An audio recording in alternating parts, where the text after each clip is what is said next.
Welcome. This is Washam here. I'm a teacher, author, and healer. I am excited to bring this topic to you, and I realized that I didn't have a long teaching on a practice that's very near and dear to my heart. And the practice is called Metta, but I want to teach a little bit more about it because I get asked so many times in my life on retreats.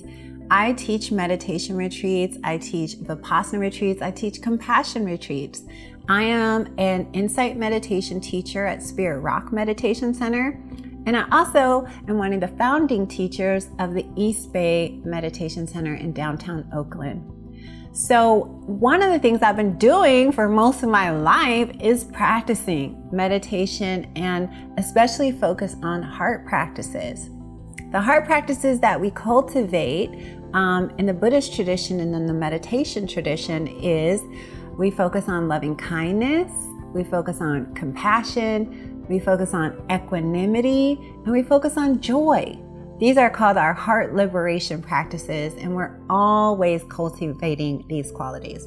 In life in general, these four qualities of love, compassion, joy, and equanimity, they're everything. I mean, this is why we're trying to live our lives. We all want to feel happy.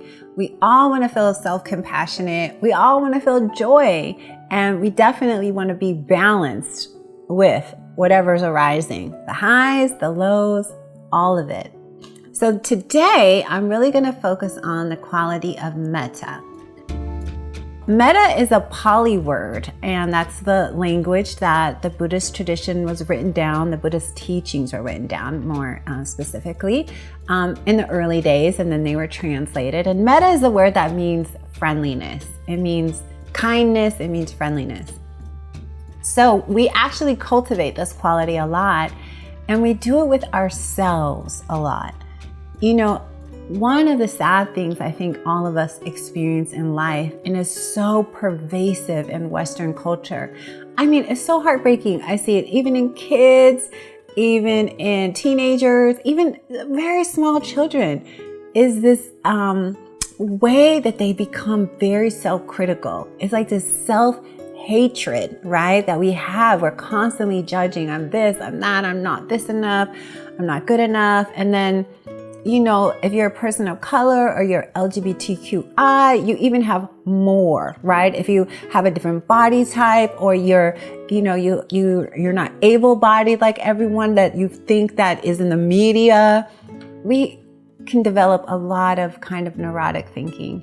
And it's really sad. It's sad for me to experience self-hatred. It's sad for everybody. I was introduced to these practices when I was on my very first meditation retreat, and they did a guided meditation and I just fell in love with it. It's so simple. It's so simple that you might miss it, right? Because if you think about it, how is it that we genuinely learn to practice loving ourselves? How do you start? Right? You hear about it like, you need to love yourself. Okay, bye. But then how do you do it? Right? You can't talk about it all the time. You actually need a practice.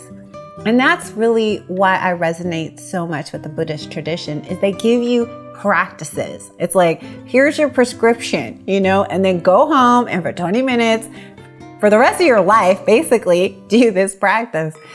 And then you can practice it, and then you feel the difference over time, right? When it comes to loving ourselves, no one can do that work for us. There's an inner battle and inner journey that we all have to make towards self-love, self-acceptance, being who you are, feeling free in your body. We can look for society to help, but that's the long journey. If I'm waiting for other people to tell me these things or to accept me, I'm going to be waiting for lifetimes, maybe eons, right? So we have to do this inner work. And that's what this practice is the inner work. When I love myself, it doesn't matter what anyone else says. That's why I say love is the answer to what? All life's questions on some level. Right? If I can love myself and I can love this moment, no matter if it's pain, no matter if someone's breaking up with me, maybe I'm losing something, I'm getting evicted, I'm in a hospital, if I can be with myself in that moment with a loving heart, I have a lot of power, right? Because I can't control what happens on the outside. I only can control my response. So loving kindness practice, metta practice is my favorite, will always be one of my favorite practices. Love, compassion, self-love, self-compassion. I have another beautiful video on self-compassion, so you can take a look at that. But for right now, we're going to focus on metta. So I want to just share a few things about the practice and how it goes. So in a meditative way, when you're doing metta practice, you usually visualize yourself, or my favorite thing to do is get a picture of yourself. If you have a photo of yourself, and use a photo of yourself at a young age. Often we're very judgmental toward ourselves at the age that we may be. Even if we're just 15, we feel all this judgment. But it's very hard to judge yourself when you're 3 years old. I mean, you see the light, you see the beauty, you see the joy. So imagine yourself or visualize yourself at a younger age. I'll tell you a real story. When I started doing this practice and meditating all the time, on retreats and also daily in my life, I would do these heart practices, and I would always imagine myself in this yellow bathing suit. When I was young, I grew up, when we were born in Long Beach, my sister and I, my mother just let us run around the beach. You know, we were not far from there, and so she would walk us to the beach and we would just run all day, and I lived in this yellow bathing suit. Even at home, she couldn't really get it off of me very easily. I mean, occasionally when I'd be asleep, I think I remember she could take it off, wash it, and then it'd be right there again, you know? But I would remember that moment, you know, when I was in that yellow bathing suit. And if you have a lot of trauma, or you had so many difficult things happen to you, or your parents left, or, you know, for me, I understand, you know, I grew up in a family that was very chaotic. And there wasn't a lot of love demonstrated to me. I didn't have that kind of family. My father left when I was just around the age of 3, when I was in that yellow bathing suit. And my mother was often very, sidetracked. She didn't have a lot of time. She was working, and then she had her own relationships, and then she had her own suffering to tend to.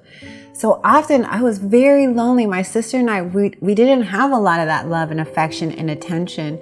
And so when that happens to you, and then there's even more drama added on as you get older, it's like you have this deficit in your heart. You know, it's like a cup that is empty.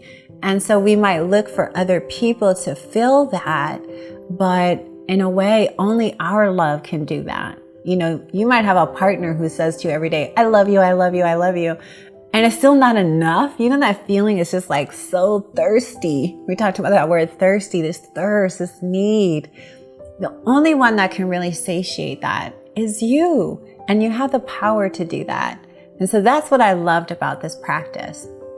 So you visualize yourself, right? You can visualize yourself at any age, and you imagine looking at yourself, and then what you're going to do is you're going to offer these 4 phrases. Now you can change these in any way, and I'll link these in the video below, and I'll lay out the practice kind of in the notes here, so not to worry too much. But you're going to offer yourself happiness. May I be happy and peaceful. All beings want happiness and peace. Even the ants on the ground. All beings are like that. And so also we want to be, we offer to ourselves, may I be safe and protected, because we want to be safe. We want to be protected. We want that for everybody that we love. So imagining yourself, you could say, may I be safe and protected, or you can look in the mirror or at the photo, may you be safe and protected. And then I often say, may I be healthy and strong in my body. We want to say a lot of prayers for our body and be gentle. One of the things that can be really helpful for you is to actually place your hands on your heart when you're saying these and direct the love toward yourself. May I be happy. Say your name. May I be at peace. May I be safe and protected. May I be healthy and strong. And may I live with ease. So you're trying to talk to that part of yourself. I'll tell you a funny story. I used to have this Qigong teacher. He was from Germany years ago. And after we would do these Qigong sessions, and he had this really heavy German accent. So his English was like, you could understand it, but it wasn't, always so clear. And I remember after we would do Qigong, he would have us stand up and he would have us for like 10 minutes stroke our heart and he would say, there's a furry animal inside of you. There's a furry animal. And he would say, you're like sending love to the furry animal inside of you. And I always used to laugh. And it still makes me laugh a little bit because, I don't know, the people in the class, him doing that, and we were all just standing there. It is funny. But it actually worked. I started stroking the furry animal inside of me, that part that is always scared, the part that is lonely. Like, there's a way that we tend to that. The Buddha taught that you have the capacity to heal yourself. You have the capacity to develop qualities that can help you. We are gardeners, we're planting seeds. We pull out the seeds that we don't want, or we get rid of all the junk out of our garden, and then we're planting seeds. So in the Buddha's path, we're always letting go of that which we no longer need. That's what no longer serves us: greed, hatred, delusion, fear. And we're planting seeds: love, compassion, joy, and equanimity. These are the 4 heart qualities. So every day, try to do this for some period. Even if you could do it at night, you could do it while you're walking. You could do it in the morning when you rise. It's just to put your hands on your heart. If that seems all too cheesy for you, like, oh my God, she lost me with the hands on the heart. Don't worry about it. Just imagine yourself looking at a photo and you're just trying even 2% to send yourself friendliness. Don't even use the word love. If the word love is too much, you can't even go there. Friendliness. All of us need to be focusing on how to be friendlier to ourselves. And you can do it by a systematic practice every day. I would say that this practice of Metta has been life-changing. And I will say, in my final words here, is before we get ready to go, is that for many people, it's a battle. Depending on the level of conditioning that you have, right? The resistance to self-love. I meet people who say, I can love my cat, I can love my kids, but with me, nothing. It's cold. It's like a wall of ice. Don't worry that you may experience while you're doing these practices hatred, you might experience sorrow, you might experience that wall of ice just frozen. Like the heart is just frozen. Nothing will get in and out. But believe me, over time, these words and your sincerity will break down those walls, right? And sometimes you might have to feel a lot of grief. When I was doing these practices, I would feel a lot of grief because it's like the iceberg melts. The truth is we're all just tenderonis. We just try to act so tough all the time, And I see this with people on long retreats, with people that act so hard, and then after day 5 or 6, they're just like, we're all kids, And so, yes, we've been through a lot, but these heart practices, what they can do is they help us shed the layers. We don't need to be a badass anymore. What we need to do is be able to feel our heart, listen to ourselves, love ourselves, especially during this time when the whole world is gone a little bit crazy. You are your refuge. You and your heart and your practices. So I hope that you enjoyed this. Metta is such a profound teaching, and I just gave you a flavor of it. I have so many free Dharma talks on dharmaseed.org, hours long. I think I have maybe 60 or 70 audio talks there, and maybe 50 of them are on this topic. So as you know, and even in my book, A Fierce Heart, one of my favorite chapters is Love is the Answer. And it's all about this metta practice and my journey and healing my heart. And it's an ongoing journey. I get deeper and deeper. This goes a long way, everybody. Like this heart and the soul force and love and compassion, it's a journey in and of itself. And you want to be on that one. You get on this road, right? This is the road that is going somewhere. And so on that note, my dear friends, I'm going to stop talking. I could talk about this forever, but I want to talk about this forever. And I actually will be talking about this for the rest of my life, because this is like why I live. Love and compassion and bodhicitta, service to all beings. As you heal yourself, you heal others. The more self-love you have, the more you're available for your community, your lovers, your husbands, wives, partners, children, pets, all of it. So spend some time just focusing on your own heart and mind. And it's a journey. Okay, so thank you all. If you like this video, give it a thumbs up. You can share it with your friends. Please subscribe to my channel. I'm always trying to put out good things on this channel. Love, light, wisdom, joy. It's hard to be alive.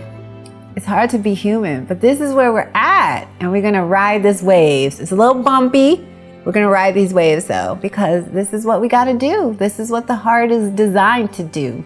It has strength to it. It's fierce. So we got this. All right, everybody. Thank you so much.